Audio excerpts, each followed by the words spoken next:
तो मैं छत्तीसगढ़ से हूँ, मेरी जन्मभूमि है छत्तीसगढ़। वही छत्तीसगढ़ माता कौशल्या की भी जन्मभूमि है। आप हमारी साइड में देख सकते हैं, माँ कौशल्या का जो जन्म स्थान है, मंदिर है, वो हमारे छत्तीसगढ़ में है। छत्तीसगढ़ की वो भूमि दंडकारण्य, जहाँ प्रभु श्री राम ने सबसे ज़्यादा समय व्यतीत किया, वो पावन धरती जहाँ प्रभु श्री राम के चरण पड़े, ऐसी धन्य भूमि। उसके साथ में जो आपको एक चित्र दिखाई दे रहा है, छत्तीसगढ़ में जब पहली बार उन्होंने प्रवेश किया, जहाँ माता सीता ने अपने पाँव पखारे, वह स्थल है, सीतामढ़ी का वो स्थान है। इसके पश्चात माता सीता ने अपनी रसोई वहाँ स्थापित की थी, जिसका वह चित्र है। इसके बाद आप देखेंगे ये सीता बरेंगा की गुफा है। ये विश्व की प्राचीनतम नाट्यशाला है, जहाँ पर श्री कालिदास जी ने मेघदूतम की रचना की। ये हमारे छत्तीसगढ़ में है। इसके बाद की यदि आप स्लाइड बोलेंगे तो मैं उसका परिचय बताने की जगह मैं सिर्फ इतना ही कहूँगी, शबरी सवारे रास्ता आएंगे श्री राम, मेरा जीवन धन्य बनाएंगे श्री राम। शबरी निहारे रास्ता, जब आए श्री राम, चरणों में गिर पड़ी, अश्रु धो रही थी उनके चरण पे। श्री राम जी के चरण कमल देखकर वो भाव विवल हो उठी, आ गए श्री राम, धन्य कर दिया मेरा जीवन श्री राम। वही भूमि जहाँ शबरी ने श्री राम को जूठे बेर खिलाए, वो हमारी भूमि है। इसके बाद की स्लाइड यदि आप देखेंगे तो हमारे ही छत्तीसगढ़ में विश्व का सबसे लंबा मनाया जाने वाला त्यौहार दशहरा का चित्र है। साथ के चित्र में देश में 51 शक्तिपीठ है। 52वां शक्तिपीठ के रूप में स्थापित है माँ दंतेश्वरी का यह मंदिर, या उनकी जो साथ में प्रतिमा है, जो आप दर्शन करेंगे तो बड़ी जागृत है।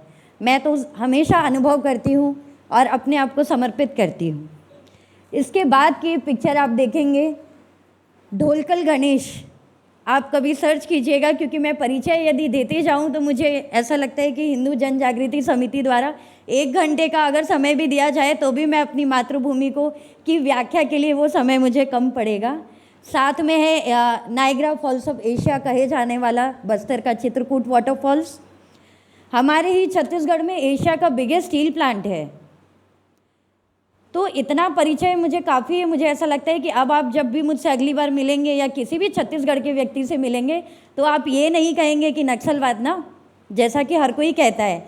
आज सुबह भी किसी ने मुझसे पूछा, दीदी आप कहाँ से आई है? मैंने कहा मैं छत्तीसगढ़ से आई हूँ। तो मैंने पूछा आपने सुना है? तो बोला हाँ वो नक्सलवादी घटना बहुत होती है ना। तो मैंने कहा कि फिर ये 2-4 स्लाइड मैंने ऐड की, मुझे फिर बताना पड़ेगा और मैं सहस्त्र बार बताऊंगी कि मैं ऐसी भूमि से आती हूँ। अब बात करते हैं जो विषय मुझे दिया गया है। मेरा अनुरोध है कि 10 मिनट हो जाए तो मुझे एक पर्ची दे, क्योंकि विषय मुझे साथ में 2 दिए गए हैं जो अपने आप में बहुत ही गंभीर विषय है। पहला तो मिशनरी और दूसरा नक्सलवादी। हालांकि दोनों इंटरकनेक्टेड है। आप अभी जो बात कर रहे थे मैं उसको थोड़ा फैक्ट्स के साथ, आपने बताया अधिवक्ता है तो ज़रा प्रूव कर देती हूँ। बिना फैक्ट्स के हम बात करें तो ठीक नहीं लगता मुझे। आपको क्या लगता है भारत में जो स्वतंत्रता का संग्राम शुरू हुआ वो 1857 में हुआ? हम सभी ये जानते हैं कि पहली लड़ाई वहाँ से शुरू हुई। परंतु आप इस स्लाइड को देखिए, जब आपने पहली लड़ाई शुरू की, हमने हमारे जनजातीय भाई बहन उसके पहले कितने विद्रोह में भाग ले चुके थे। एक बात तो अंग्रेज़ों को ये समझ में आ गई, मैं थोड़ा शॉर्ट में लेती हूँ क्योंकि मुझे दोनों ही विषय कवर करने हैं। एक बात तो समझ में आ गई अंग्रेज़ों को कि यदि आपको जनजातीय समाज में घुसपैठ करनी है, क्योंकि आप अगर भारत की भौगोलिक एक मानचित्र देखेंगे तो आप देखिए सबसे ज़्यादा मिशनरीज किस एरिया में है और सबसे ज़्यादा नक्सलवाद भी किस एरिया में है? जहाँ खनिज संपदा है, जहाँ हमारे जनजातीय भाई बहन रहते हैं। तो निशाना बिल्कुल क्लियर था। इसी परिप्रेक्ष्य में जब इतने सारे विद्रोह जहाँ पर हुए, जहाँ हर जगह उन लोगों ने असफलता पाई है, इवन इस विद्रोह के बाद भी जो बस्तर की हमारी महारानी थी, महारानी प्रफुल्ला कुमारी जी, उनके आगे भी उनका षड्यंत्र नहीं चला। अंग्रेज़ों ने और निज़ाम ने मिलकर के हमारी खनिज संपदा लूटने का जो षड्यंत्र किया वह भी नहीं चला। उसके बाद इन लोगों को लगा कि बात ऐसे तो नहीं बनेगी। आज जो देश में मणिपुर में हिंसा देखी जा रही है, या जो नॉर्थ ईस्ट में हिंसा चल रही है, या हम कहते हैं कि नॉर्थ ईस्ट में आज हिंदू बहुत ही कम बचे हैं। इसका कारण मैंने पिछली बार भी बताया था कि ये मेरा पर्सनल ओपिनियन है कि जो एंथ्रोपोलॉजी स्टडी है उसको स्ट्रैटेजिकली यूज़ किया गया कन्वर्शन के लिए। ऐसे जनजातीय क्षेत्रों में एंथ्रोपोलॉजी के नाम पे उनके पूरे डाटास कनेक्ट करके, उनका पूरा एक बोलना चाहिए ना अंदर का भेद जान करके कैसे उनको कन्वर्शन का समय शुरू हुआ, वो ये जो नॉर्थ ईस्ट में आज हो रहा है उसका हमारे बस्तर से बड़ा कनेक्शन है। जो चित्र आप देख रहे हैं ये पता नहीं आप में से कितने लोग जानते होंगे, इनको हमारे देश में पद्म पुरस्कार मिला हुआ है। हमारा देश जब स्वतंत्र हुआ उसके बाद पहली बार किसी विदेशी को भारतीय नागरिकता दी गई, वो यही महानुभाव है। किसी भी देश के यूनिवर्सिटी में चले जाइए और कहिए जनजाति विषय पर पढ़ने के लिए कौन सी बढ़िया पुस्तक है, तो वो इन्हीं का नाम बताएंगे कि भाई इनके द्वारा जो लिखी गई पुस्तक है आप उसको पढ़िए, बहुत बढ़िया है। तो ये महानुभाव है। इसके बाद की अगर आप स्लाइड दिखाएं, जहाँ पर एक, हाँ, ये जो साथ में नागालैंड सेफ फ्रॉम साधुस का लिखा हुआ है, मैं पूछना चाहती हूँ ये किस अथॉरिटी से ये पैक्ट किया गया था कि any sadhu is not allowed to enter in Nagaland.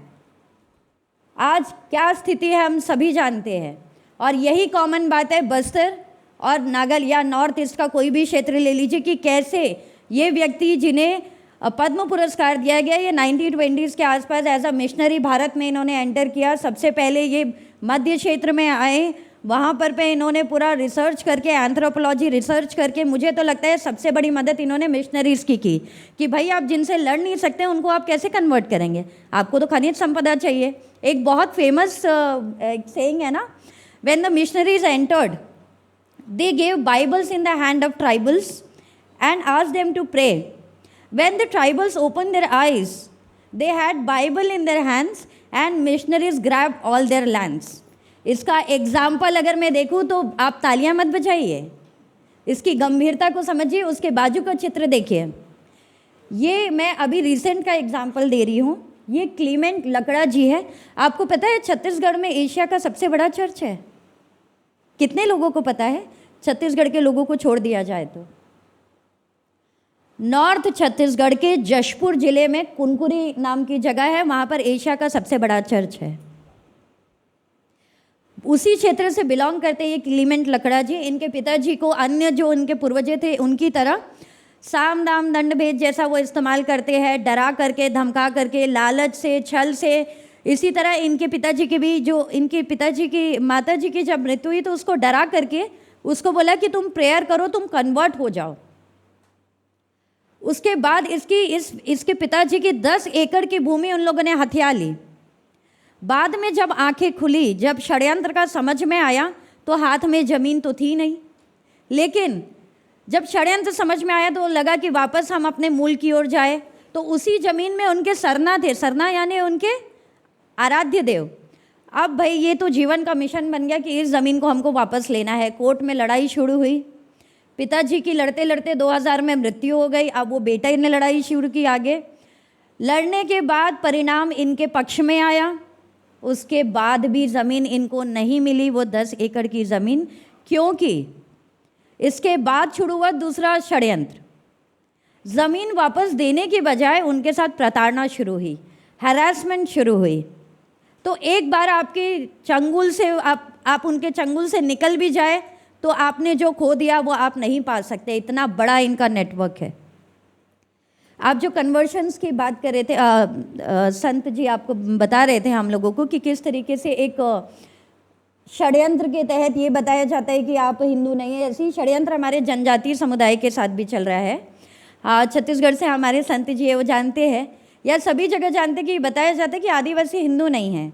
मैं ये पूछना चाहती हूँ कि हमारे जो आदिवासी बहुल क्षेत्र में जो गोंड समुदाय है, जो बूढ़ा देव की उपासना करते हैं, वो बूढ़ा देव कौन है? हमारी शिव जी ही तो है। हमारे जो ये वनवासी भाई बहन है, दे आर शिवाइट्स। आप बस्तर में कहीं भी चले जाइए आपको असंख्य शिवलिंग मिलेंगे। तो ये जो षड्यंत्र चल रहा है इसमें लोग कैसे साथ साथ चल रहे हैं। वैसे छत्तीसगढ़ नेशनल मीडिया में जब आता है तो ऐसी घटनाओं के कारण आता है कि वहाँ पे इतने जवान शहीद हो गए। या अभी जो रिसेंट आया जनवरी में कि भाई जो वहाँ के ट्राइबल्स लोग हैं उन लोगों ने बेचारे क्रिश्चियंस पर हमला किया, उनके चर्च तोड़ दिए, उनकी मूर्तियाँ तोड़ दी, और जो पुलिस वाले रुकने आए उनको भी पीट दिया।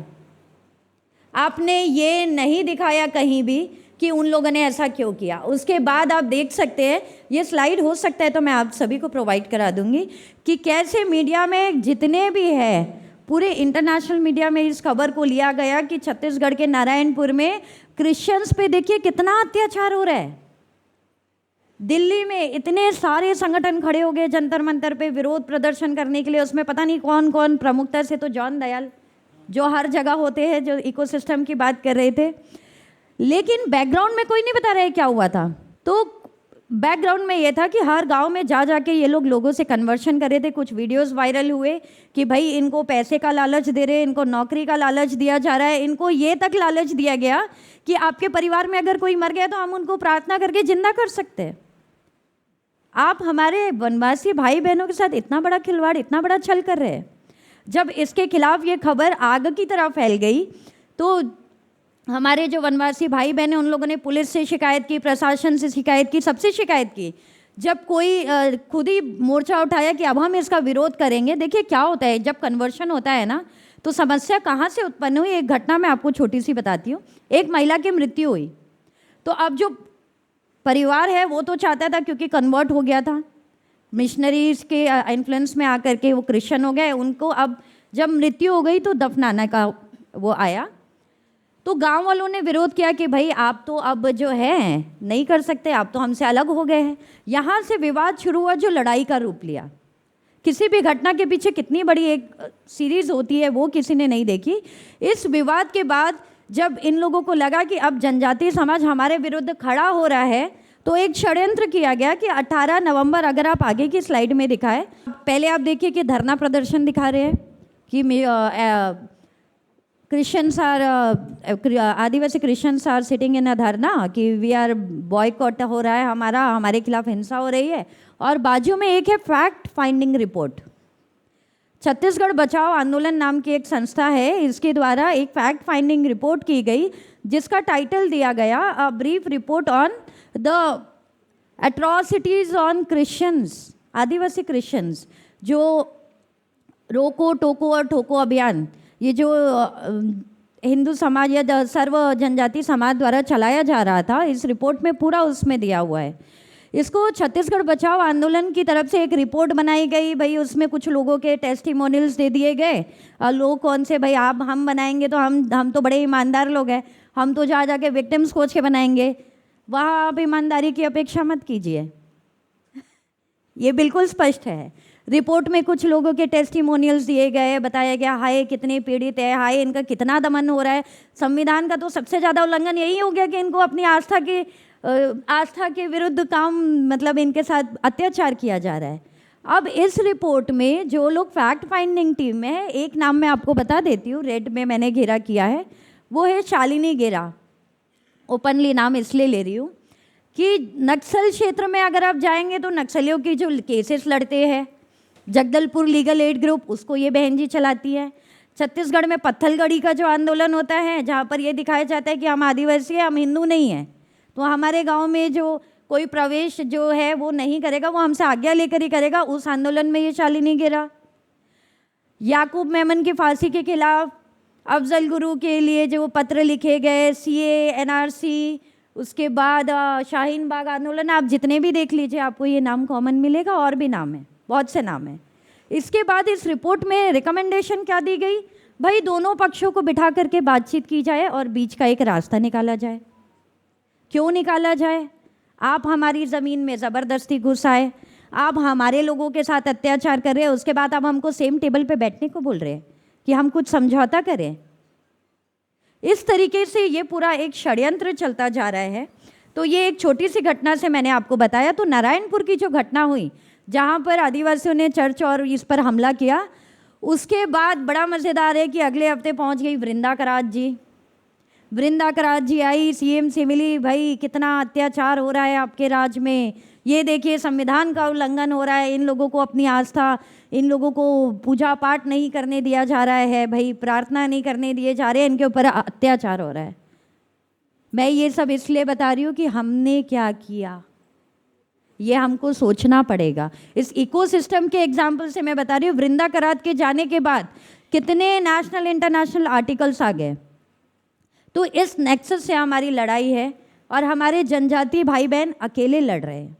डिलिस्टिंग का कानून के लिए उन लोगों ने आंदोलन किया कि जिन लोगों ने अपना धर्म छोड़ करके, जिन्होंने ईसाई धर्म अपना लिया जाए, उनका ST SC स्टेटस कैंसिल किया जाए। ये लड़ाई वो लड़ रहे हैं, क्या हम लोगों को उसमें साथ देना चाहिए कि नहीं? बस इतना धीरे से देना चाहिए कि नहीं? इस विषय को उठाना चाहिए कि नहीं कि जिन लोगों ने मत परिवर्तन कर लिया है उनका ST SC स्टेटस तुरंत कैंसिल किया जाए। जितना दूरस्थ क्षेत्र है मुख्यालय से, आज अबू जमाड़ में इतने लोग कन्वर्ट हो रहे हैं, मैं आपको बता नहीं सकती। हिंदू जन जागृति के माध्यम से हम जी इस सेमिनार में बैठे हुए हैं, इस अधिवेशन में बैठे हुए। सनातन धर्म बचाने की यहाँ पर बात हुई, सनातन संस्कृति बचाने की बात हो रही है, सनातन मंदिर बचाने की बात हो रही है, सनातन प्रतीक बचाने की बात हो रही है। मैं उसमें हाथ जोड़ के निवेदन करना चाहूँगी कि ये हमारे सनातनी भाई बहन हैं, इनको भी बचाने के बारे में हम सोचें, हम विचार करें, हम साथ दें उनका। दूसरा, अब हम आ जाते हैं नक्सल पर। इस पर तो मेरा शोध कार्य ही है। तो मैं तो पहले ये एक प्रश्न उठाती हूँ कि भाई आप अगर एक नक्शा दिखा दें तो भारत में जो नक्सल प्रभावित जो क्षेत्र है वो वही क्षेत्र है जो मिशनरीज़ या जो जहाँ पर सबसे ज़्यादा कन्वर्शंस हुए हैं। अब लड़ाई क्या है भाई नक्सलियों की? ये क्लेम करते हैं कि जल जंगल ज़मीन की लड़ाई है। तो आप आगे की स्लाइड अगर देखेंगे तो मैं तो ये प्रश्न पूछना चाहती हूँ, यदि आप जल जंगल ज़मीन की लड़ाई कर रहे हैं तो मेरा तो ये कहना है कि सबसे ज़्यादा इसके पहले का बता देंगे, सबसे ज़्यादा ID ब्लास्ट करके पूरे बस्तर की ज़मीन को आपने एक ज्वलंत वो बना के रखा हुआ है जहाँ पे आए दिन ID ब्लास्ट हो रहे हैं, आए दिन लोग उसमें मर रहे हैं, सिक्योरिटी फोर्सेस के जवान को टारगेट किया करके लगाया जा रहा है, छोटे बच्चे उसके चपेट में आ रहे हैं, मवेशी उसके चपेट में आ रहे हैं, बुजुर्ग क्या, बच्चा क्या, महिलाएं क्या, हर कोई उसकी चपेट में आके। और ID ब्लास्ट में आने से आप केवल मरते ही नहीं, आपके चीथड़े उड़ जाते हैं। मैं तो स्लाइड मैंने बहुत ऐसी बनाई कि लोगों का दिल भारी ना हो। आप अगर ID ब्लास्ट में किसी पीड़ित का अगर आप फोटो देख लेंगे ना तो आप शायद भोजन भी ना कर पाएँ, इस तरीके से चिथड़े उड़ जाते हैं। हमारे जवान निकले थे सर्चिंग पर, ID ब्लास्ट हुआ, वो जा रहा था अपना टिफ़िन खाने के लिए, साइड में पेड़ के पास ID ब्लास्ट हुआ, टिफ़िन खुला भी नहीं और वो पूरे चिथड़े इधर उधर पेड़ों पे लटक गए। जंगल की बात अगर मैं करूं, सबसे ज़्यादा जंगल को नुकसान इन लोगों ने ही पहुंचाया। तेंदुपत्ता के माध्यम से ये सरवाइव कर रहे हैं। इनका सालाना एक एक्सटॉर्शन जो कहा जाता है, आज ये एक्सटॉर्शन पर ही जीवित है। सालाना 1100 करोड़ रुपए एक आंकड़ा है जिसमें ये सालाना इतना पैसा ये कमा रहे इल्लीगली। इसमें ये पैसा कमाते हैं जो लंगोटी बांध करके वहाँ पे जो बेचारा किसान काम कर रहा है उसको भी देना है, जो वहाँ सरकारी कर्मचारी है उसको भी देना है, जो कंस्ट्रक्शन वर्क में लगा है उसको भी देना है, जो बड़े बड़े तेंदुपत्ता ठेकेदार है उनसे तो वो लाखों की वसूली करते हैं। इसके बाद ये तो केवल लेवी हो गई। इसके बाद आज अगर मैं यहाँ पर कह दूँ कि आपको 4 लोगों को कह दूँ कि आपके बच्चों को इस हिंदू राष्ट्र के जो हमारा मिशन है उसमें लगाना है तो कौन तैयार होगा? वहाँ पर तो फरमान जारी किया जाता है कि ये बच्चे हमको गांव से चाहिए। यहाँ महिलाएं भी बैठी है, कल को आपको कोई कहे कि नहीं आपका बच्चा उस क्रांति में चाहिए और नहीं है तो फिर आप सीधा मौत। ह्यूमन राइट्स की बात लोग करते हैं ना। मैं आपको एक कहानी सुनाती हूँ छोटी सी, जिसके आपको समझ में आएगा कि क्यों ये कहानियाँ बाहर नहीं आती और क्यों आज हम खड़े होकर इनके लिए बात करें।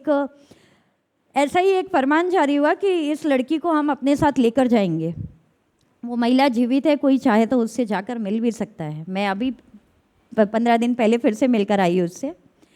बचपन में उसको ज़बरदस्ती नक्सली परिवार से खींच कर ले गए। जहाँ ले गए वहाँ उसकी ज़बरदस्ती शादी करवा दी, क्योंकि उसने बिल्कुल बोला कि नहीं मैं बंदूक पकड़ूंगी ही नहीं। बच्चों को ले जा करके बंदूक पकड़ा दिया जाता है।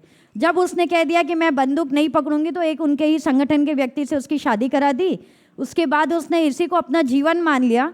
उसके बाद जब समृद्धि आई परिवार में तो नक्सलियों को लगा कुछ तो गड़बड़ है, तो भाई आप जो है पुलिस का काम कर रहे हैं, लगता है, इसीलिए लगता है, मैंने लगता है शब्द यूज़ किया, इसलिए तुम लोग के पास इतनी समृद्धि आ गई। जन अदालत लगाई गई। जन अदालत में उसके पति को बुलाया गया। मैं शॉर्ट में बता रही, पूरी जन अदालत में उसकी पत्नी सामने खड़ी थी, गिड़गिड़ा रही थी, पूरा परिवार गिड़गिड़ा रहा था। उसके पति को बंदूकें होते हुए भी कुल्हाड़ी से टुकड़े टुकड़े कर दिए गए उसकी आंखों के सामने। उसका पूरा खून का छींटा उस महिला के ऊपर, साथ में छोटा सा 1-1.5 साल का बच्चा और एक बच्चा गोद में। उसके बाद उस महिला को जब मार दिया गया, जन अदालत खत्म हो गई, उसको भगा दिया वापस घर, जाओ यहाँ से कल आना।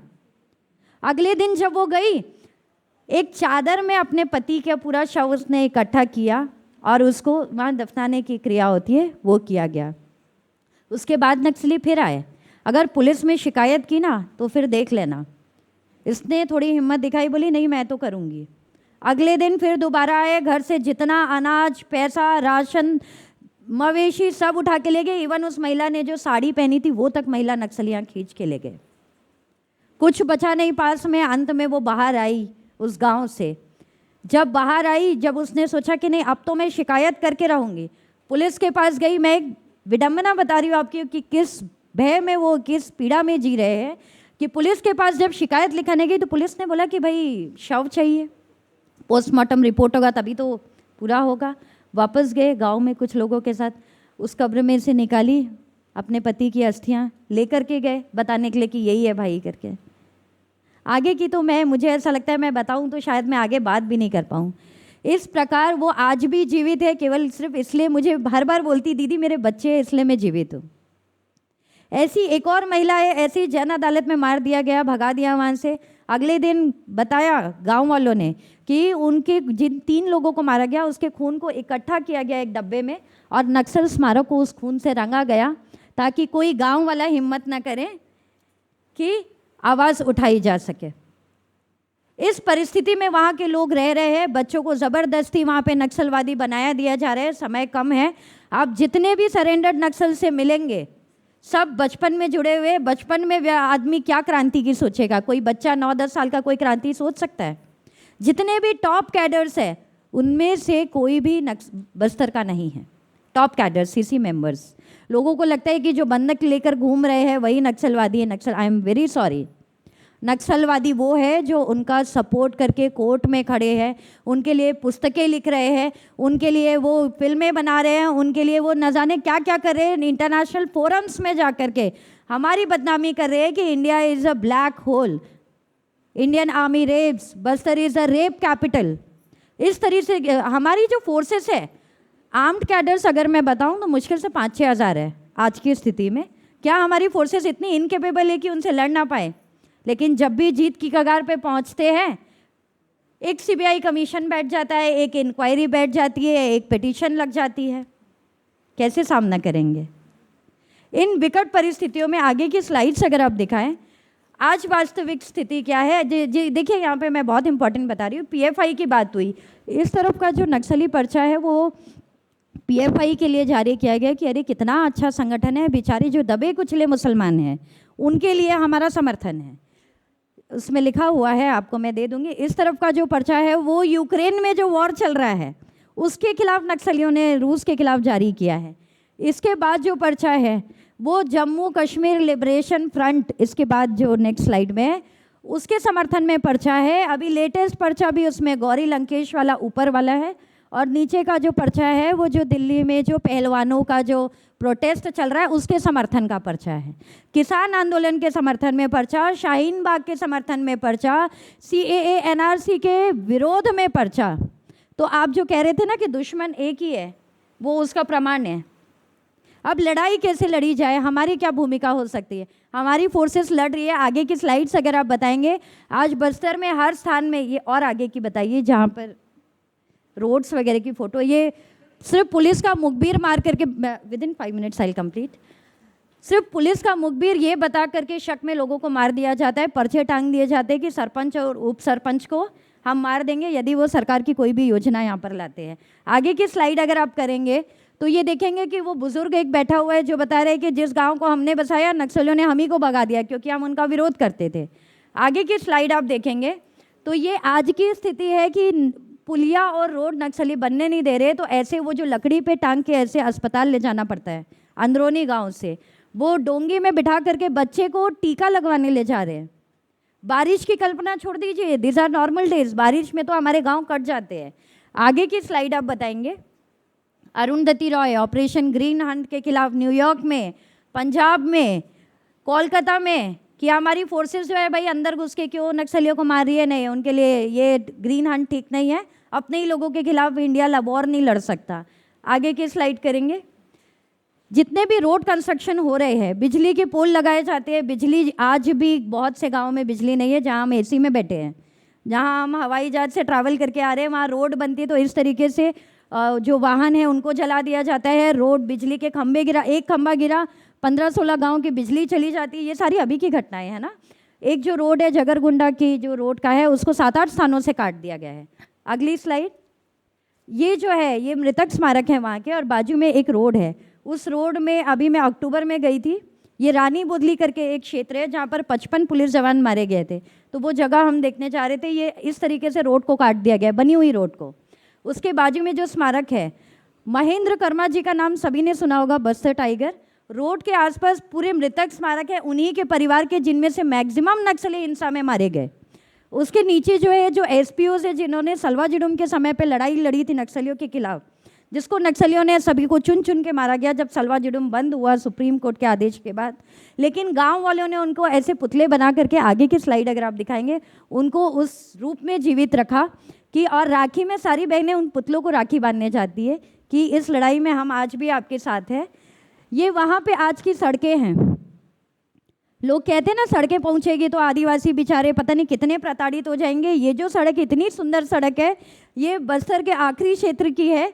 ये भद्रकाली का रास्ता है जहाँ से आप आखिरी में ये रास्ता जहाँ मिलता है, वहाँ पर गोदावरी नदी और इंद्रावती नदी का इतना सुंदर संगम है। एक तरफ गढ़चिरौली, एक तरफ आंध्रा और एक तरफ छत्तीसगढ़। अगला स्लाइड आप बताएंगे। इस तरीके से वो एक वीडियो है जहाँ पर अभी रोड बन रही है, और आपने सुना होगा छत्तीसगढ़ का शाहीन बाग एनडीटीवी में एक प्रोग्राम आया था, उस वीडियो को प्ले करेंगे। साइड में जो रोड का है कि कैसे वहाँ पर दिखाया जाता है कि हज़ारों ग्रामीण बैठे हैं कि भाई पुलिस का कैंप आ गया, हम उसका विरोध करने बैठे हैं, हमको सड़क नहीं चाहिए, इतनी बड़ी सड़क, ये अभी बन रही है सड़क। हम वहाँ तक गए थे जहाँ पर विरोध चल रहा है, वहाँ पर देखने के लिए कि क्या आदिवासी वाकई नहीं चाहते, वो चाहते सब कुछ है, लेकिन हर गांव से, हर घर से बच्चे को वहाँ विरोध में बैठना ज़रूरी है, अन्यथा आप वहाँ पर ना बोलना मतलब सीधा मौत। अगला करेंगे। ये बस्तर में हमारी जो बार बार एलिगेशंस लगते थे ना कि भाई इंडियन हमारे फोर्सेस आके रेप करते, तो उसका बढ़िया सोल्यूशन निकाला गया है अभी की डेट में। ये महिला कमांडोज आप देख रहे हैं साथ में खड़ी है, उन्होंने मुझे आके बोला कि हर बार कुछ महिलाएं जो दिल्ली से या बाहर से आती है वो तो मतलब यही आरोप लगाती है कि भाई कितना अत्याचार ये पुलिस वाले कर रहे हैं। आप पहली बार ऐसा आए हैं जो ये बोल रहे हैं कि आप लोग अच्छा काम कर रहे हैं, क्योंकि पुलिस आपके यहाँ रोड सीमेंट से बनती होगी, हमारे यहाँ बस्तर में जवानों के खून से बनती है। सुकमा से कोंटा जाने का जो रास्ता है 70 किलोमीटर्स, जब सड़क नहीं बनी थी तो उस 70 किलोमीटर्स को कवर करने के लिए 6 घंटे लगते थे। आज मैं जाकर आई, 1 घंटे में हम पहुंच गए। इतनी शानदार रोड। वो महेंद्र कर्मा जी का है, ये धर्मपाल सैनी जी है, शायद ही कोई जानता होगा। बस्तर में आज यदि शिक्षा है तो पद्मश्री धर्मपाल सैनी जी के बारे में, इनके बारे में आप नहीं जानते होंगे। लोग जानते हैं एक्टिविस्ट, पता नहीं वो क्या एक्टिविस्ट है जो लोगों के जीवन में कौन सा बदलाव ला रहे, फोर्सेस को गालियां दे करके, हमारे फोर्सेस को कटघरे में खड़ा करके। अगला स्लाइड दिखा देंगे। हम क्या कर सकते हैं, अंत में यही पूरा एक निचोड़ है। पहला तो हम इस नेक्सस को एक्सपोज करना शुरू करें। ये इनकी ताकत यही है कि इनके जो कुकर्म है वो आज तक बाहर नहीं आए। दूसरा है जन जागरण बहुत ज़रूरी है। लोगों को आज भी लगता है कि छत्तीसगढ़ जाना है, जैसे तो डॉक्यूमेंट्री फिल्म के बारे में बताया, जो टीम आई थी वो अपना लाइफ इंश्योरेंस करा के आई थी। मुझे बड़ी शर्म आई कि मेरे स्टेट में वो काम करने आ रहे और मुझे बता रहे हम आपका भी करवा देते, हमने टीम का लाइफ इंश्योरेंस करा दिया है। बड़ी शर्म की बात रही मेरे लिए। हमारी सिक्योरिटी फोर्सेस के साथ खड़े हुई है, एक एलिगेशन लगा था सुप्रीम कोर्ट में, वो PIL लगी थी, मैं आपको बताना चाहती हूँ, 2009 के आसपास लगी थी। अभी पिछले साल उसमें आया कि वो जो PIL है वो झूठी पाई गई, उसके ऊपर वो तथाकथित एक्टिविस्ट के ऊपर 5 लाख का जुर्माना आज लगा। लेकिन आप सोचिए फोर्स हमारी कितनी पीछे हो गई उस कारण। उसके बाद हम फैक्ट फाइंडिंग टीम्स हम करें जैसे वो लोग करते हैं, हमको किसी ने नहीं रोका। आज मैं इतने अंदरूनी क्षेत्र में जा रही हूँ, ईश्वर की कृपा से अगर मैं जा सकती हूँ तो कोई भी जा सकता है, मुझे तो ये लगता है। उसके बाद है हमारे सनातनी भाई बहनों के साथ हमको खड़े होना है, हमको लड़ना है।